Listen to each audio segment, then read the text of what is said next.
Hey guys, this is Kiki from Metal and High Heels. We're at FemME and standing here with Ingeborg Steenhorst. How are you doing today?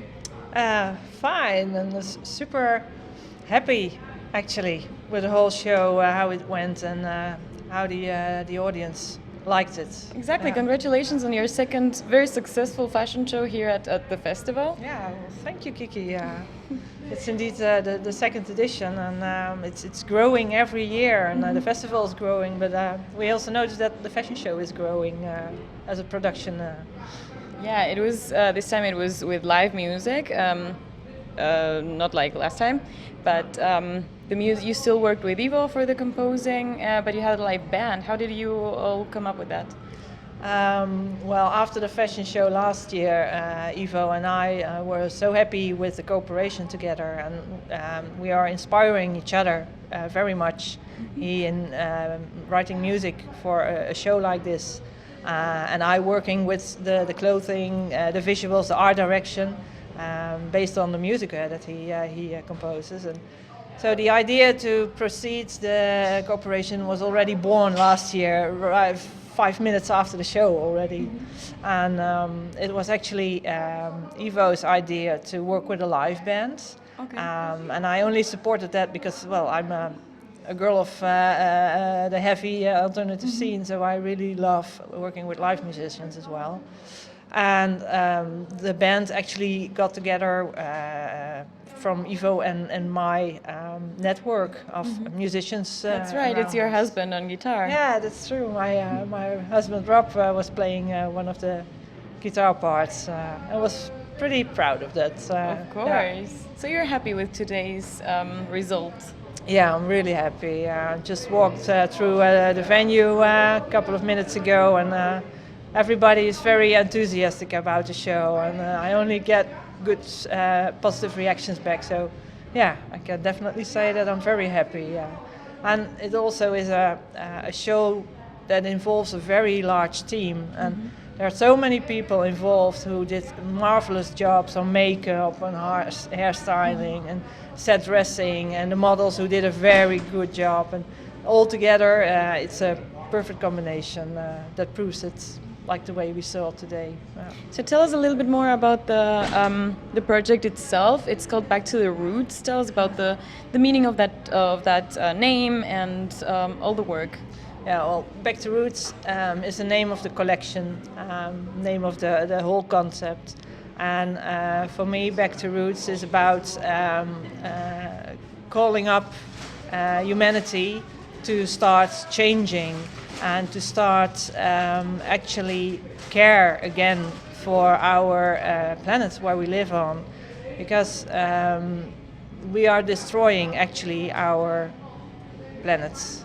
And there are still a lot of people who are not fully aware of the problems that we are already facing. And I'm always making photos in nature to use those photos in my screen printings for my collection. And last couple of months, when I was working to this production, I noticed a lot of dying woods, a lot of dying trees as well. And it woke me up actually to start think more about how do I want to work as a designer.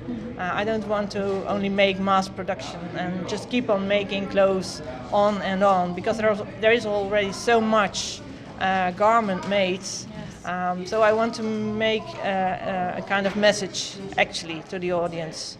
And present it in a cool fashion show and in a cool new collection, and a collection that is based on also easier, ready-to-wear custom clothing, special, unique custom clothing, besides my couture pieces, but always personally made and in very small limited editions. So the whole show that you have witnessed is actually about getting back to your roots as humanity as well. It also had a very nice flow with the music and the visuals. It started out like really colorful and then it went really dark. What were your intentions behind that? Yeah.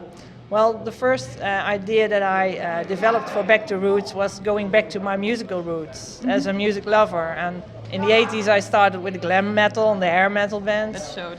Yeah, I developed to the 90s in the black metal scene.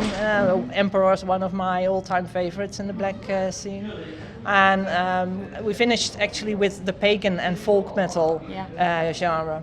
And that was the first idea of going back to roots. And then the whole environmental idea came on top of it when I was creating my photographs, seeing how nature is already degreasing.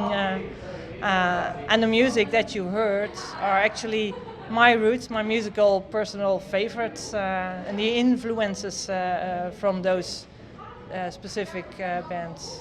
So Ivo composed the music, but you gave him the ideas of how it had to sound.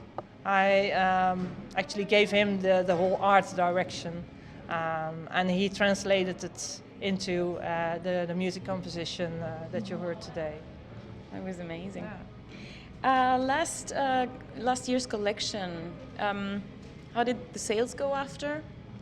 Well, I don't have a shop, so it's for me now one of the most priority things is to create more visibility, so that people are aware that my collections are for sale and are available.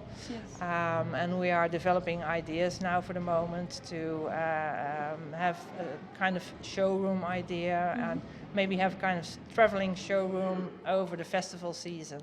So that we can bring along the whole collection more out in the open and more directly to the people.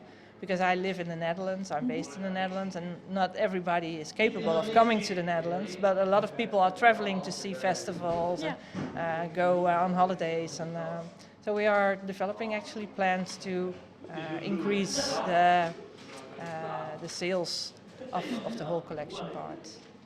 That's very interesting and also very client friendly. You wanting to take your products to them, so to speak. Yeah, well, nowadays you have so much more possibilities also to travel, and it's always nice to go outside as well. I love to work at my studio, and I'm in my atelier a lot of hours a day, but going out, meeting people, traveling, seeing places gives me inspiration as well, also to keep designing for the future. Keep evolving your style as well. Yeah, and I love to work very personal. So getting in touch with the people who love my fashion is very important. Yeah, I know that firsthand. Yeah, you do, because you're wearing a custom made. Yes. And that was our advertising. Are there any new musicians wearing your or are you who are your new clients from our scene? There are a couple of things going on, but I cannot tell much about it yet in this stadium. Yeah, sorry. That's all right. Any other plans for the future? Do you want to do this a yearly thing for the next FEM, another collection, another fashion show? Yeah, I think that I just heard today that the FEM fashion show for next year is already scheduled. Oh, great! So next year is going to be the third edition, and of course it's a very heavy production. So bringing it on tour maybe is also an option. There are different parties who are interested in perhaps bringing the whole fashion show production on tour. Wow! But we have to look into that. It's too early to tell any specific plans already. Did you fund today's fashion show through crowdfunding? Only a small part, because we did not have the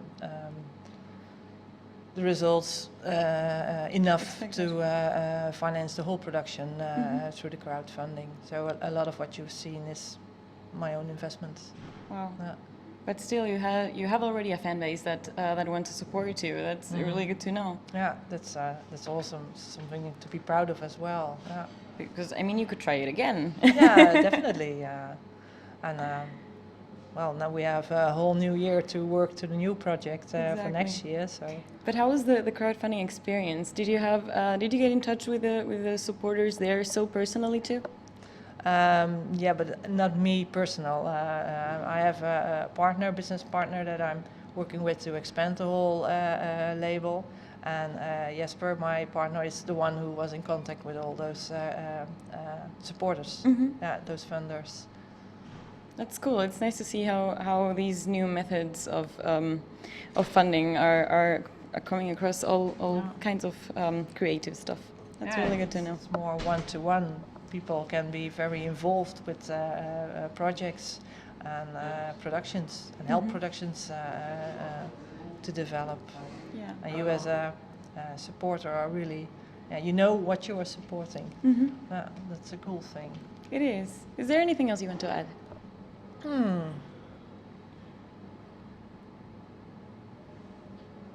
Not for the moment. Cannot think. My head is too full of all. You need well-deserved rest. Thank you. Thank you for your time. You're welcome.